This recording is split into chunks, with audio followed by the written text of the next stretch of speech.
Hello world, welcome back to codingscientist.com. We are on a game number 45, or you can call it as a project number 45 or lesson number 45.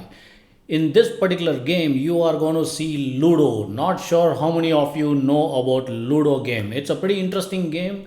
It's again a very old vintage classic style game. However, this is completely converted into a GUI app. Obviously, using our Tickinter code and Tickinter library, and we used random and system and OS, of course. Excuse me. And approximately there are about I think 800 and odd lines of code. Yes, 847.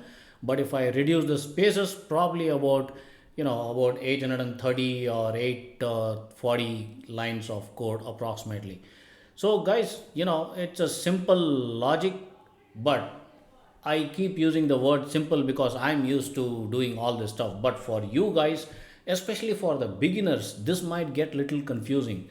Do not worry, I will help you to build gaming applications from the scratch using Python and Python related libraries. Do reach me out for a one on one, I will help you. So let's quickly take a look at the demo of this particular code.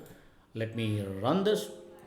Alright, so this is our GUI of Ludo. Now it says to start the game, press OK. To exit, press cross up. Okay, alright, I'll press OK. And here you can see a wonderful, beautiful, colorful GUI application which is popped up using Tickinter. Now here you got to just roll the dice, right? How do you roll? For example, there are four different colors: green, blue, red and yellow. So here the game will actually trigger the information for you whose chance it is to roll the dice. I'm going to roll the dice now. I got 3. Now it's red's turn, so this red guy is going to roll.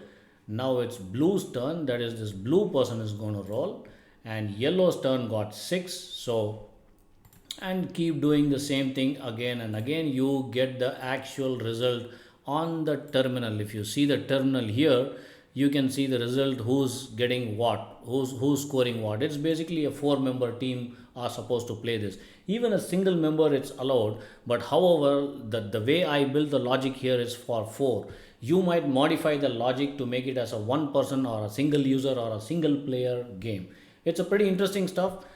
Guys, again, as I said, building gaming application, it's a piece of cake, but you got to take it pretty easy and be very confident. If you are a real learner, you want to build your skills, you want to build your actual skills, do reach me out on my WhatsApp, on my email. I will message you, I will schedule you with one-on-one Zoom meeting to walk you through this particular code and train you guys. All right, see you. Goodbye.